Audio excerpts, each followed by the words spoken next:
Guess what, Joe? My name is Nicky Nunu, and the Spurs have now made it a 2-1 series after winning 115 to 111. Now, I don't know what the last final series was, or if there was one, where neither team won a home game through the first three games. I feel like that's a pretty rare occurrence, and we're seeing it before our eyes where the Knicks go to San Antonio and they own the court, and then the Spurs come in here and they outplay the Knicks in this game. This wasn't just a much-needed win for the team, but also a much-needed win for Victor Wembanyama himself, as he did not have a great first game of the finals, and in the second game, they lost it at the end off of his own pass going straight to Stephon Castle's back and then to Jalen Brunson's hands, and then he fouled him. So Victor Wembanyama needed a great game this game to kind of change the narrative from he's selling in these finals to, okay, he's actually still a competent, very good basketball player. And I think that Wemby earned that respect in this game. The Spurs outplayed the Knicks through 3 of the 4 quarters, as the Knicks just had an incredible second quarter. But in the rest of the game, the Spurs just did outplay them. Not only were they outplayed, though, I also think that they were, somewhat out-reffed, especially in regards to that non-flagrant call on Stephon Castle just absolutely trucking Jalen Brunson. I thought that was a little bit ridiculous. I thought that was obviously on purpose to, launch Jalen Brunson to the floor, but I'm not an NBA ref, so I guess I don't know, but I could not believe that call went that way. Aside from that, if the Knicks want to win Game 4, they probably need to be a little bit better at not giving the Spurs so many free throws. I believe the Spurs had 10 more free throws than the Knicks this game, which that digs yourself your own hole. That's not okay to do. And even if you want to blame it on the reffing, because it was kind of bad this game, I'm not going to defend it. You still can't do that. Like, you need to be a little bit more safe, and especially if you see the game going that way, you have to kind of hold yourself back a little bit. Another adjustment that the Knicks should make, in my opinion, is that if you want to win Game 4, just don't invite a pedophile to the building again. Additionally, with this Spurs win, I think that ensures that New York City will not turn into an exact replica of Gotham City, and instead will be like one step below that, so we're looking more at like a Philadelphia winning the Super Bowl level. You know what I mean? Anyways, getting into the individual performances, Wembanyama had a much better all-around game. He got 32 points, going 11 for 18 from the field, and 2 of 4 from 3, with 8 boards, 6 assists, 2 steals, and 3 blocks. He just had a great game this game, and a much better game than his first game and second game. I thought that he wasn't terrible his second game. He was just really quiet in the first half, but this game, he was just good all around, especially in the first 5 minutes. I believe the first 5 minutes, he outscored what his score was in the whole first half of Game 2, which, that's insane. And then he didn't score until, I want to say 4 minutes left in the second quarter, but it doesn't matter. He had a great all-around game, and it definitely led to this team winning. The next performance on the Spurs I'd like to talk about is De'Aaron Fox, who had an abysmal game aside for a block in the fourth quarter and a good midi that he had, but he only went 4 of 14 and 0 of 5 from 3. He was just dog shit in this game.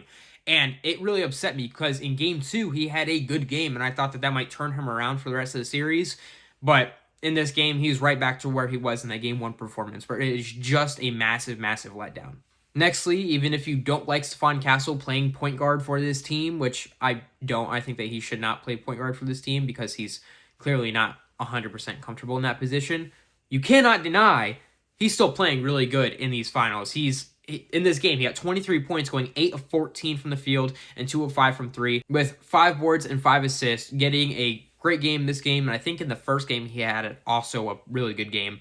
And I'm just really impressed with how good his performance is for how young he is and how deep in the playoffs he is right now. You are on the biggest stage, and he still is not hesitating to just be a dominant force in the paint despite being 6'5". Now going to the other young guard on this team, Dylan Harper, I praised his performances through the first 2 games, but this game he did not play that good. He came out swinging with a bunch of tough buckets, but he only hit 5 shots on 18 attempts, and he could not make anything from 3. He went 1 of 8 from 3. I cannot believe that because he was wide open multiple times and just was bricking them left and right. I think it could be something with, finalist jitters in your first year, especially in the Garden of all places around Knicks fans, but still, it's still inexcusable. You can't just go 1 of 8 from 3 in a finals game. That's terrible. And the last performance on the Spurs I would like to talk about is Devin Vassell, who had kind of a quiet 11 points, but he shot 3 of 4 from the field, and all of it was threes. And that's very, very valuable. Just get in, shoot your shots from 3, and make 3 of 4 of them. That is just amazing for any player. Okay, now going to the Knicks, Brunson had a good game, getting 32 points on 11 of 25 from the field. He shot well from 3 too, and from the free throw line, I believe he went 7 from 8, and that kind of made up for his bad overall percentage by, just being good in every other place. I will say though, 5 assists with 5 turnovers is kind of rough from your starting point guard. Nextly, Cat was just a lot quieter in this game than he was in his first two. If you looked at my last game, I said that he might be a Dark Horse Finals MVP candidate with how good he was playing, and then in this game, he kind of just had a stinker. He didn't make a single three, and he only went 4 of 10 from the field. But I will say he was very good defensively. He had 3 steals and I think 2 blocks, which is just phenomenal out of, Karl Anthony Towns, who you don't normally think of as a great defender. But in this whole playoffs and even just this whole series, he has been phenomenal. He's been like Hakeem defending, even though he's Cat. He normally doesn't do that, but he has stepped up in this playoff run. Nextly, on the Knicks, we have OG Anunoby, who had an amazing all-around game, getting 28 points on 9 of 13 from the field and 3 of 7 from 3, including a very clutch corner 3 late in the game to keep the game close with only like 9 seconds left. I was very impressed by that. I did not think he was going to make that shot, but with how he had shot the rest of the game, it's really not that surprising. And he has been very good this series in this whole entire playoff run. I will keep on singing his praises because he has been an all-star in these playoffs. Like, it's not even close. He has played so well, especially whenever it's compared to his normal expectations. Nextly, we have the first half MVP of this game, Josh Hart, who came out and just started shooting threes, which was very unexpected.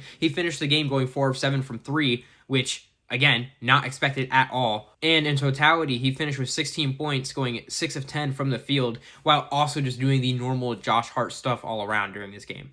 Now going to a bit of a disappointing performance, Landry Shamet shot an absolute stinker this game, which is really sad because his first 2 were absolutely phenomenal, and he only went 1 of 8 this game, which you could see it on the floor. Anytime he shot the ball, it looked bad. It didn't look like it was going to go in like it did in the first 2 games. And it didn't change the whole entire game, which I was kind of surprised by because they say role players play better at home, and being in MSG, he feels like a great guy to be on the Knicks, and he just could not shoot shit. It was terrible to watch. But Jordan Clarkson is basically the opposite of that tonight, having a really good game off the bench with 10 points on 4 of 7 from the field and 2 of 2 from 3, with one of those threes being a desperation 3 with like no seconds left on the shot clock. And I did not think it was going to go in. He chucked it. His body looked like the Air Jordan logo, and it went in. I could not believe it. And he just had a great all-around game whenever I did not think he was going to be a great acquisition for the Knicks whenever they got him. And he has just proved to be a great bench piece for this team. And he was in this game. And I was just excited to see him get comfortable in that role. And in this game, he looked very comfortable in that role, just being a vital part of this team's not win, but if they won the game, his performance would definitely matter a lot. And the last player on the Knicks I'd like to talk about is Mitchell Robinson, who I thought just had an okay game. That's all I want to say. I just think he had a good, okay game. I missed one player, and it is because he was so shitty in this game, I forgot he existed.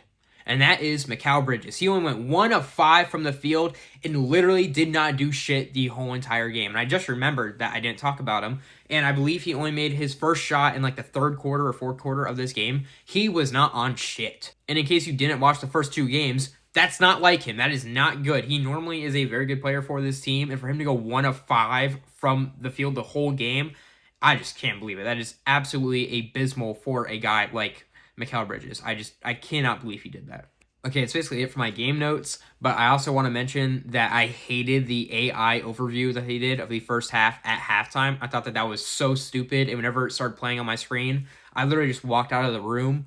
I just don't like AI. I hate that they're embracing it so much on so many broadcasting networks whenever it feels like the quintessential, feeling of dread and laziness being just made into a product to use.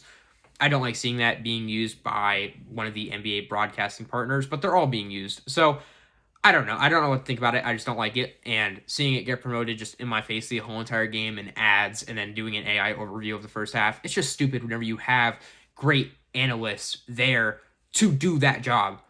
And then you're having AI do it. It's just promotion, and it's not good. It's not good at all. It does not make me want to use it any more than it wanted to before, which is not at all. So I hate it.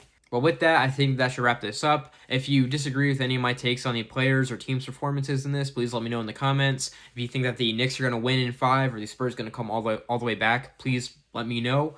And yeah, I think that would do it. Fuck Donald Trump. I love my wife, and have a great day.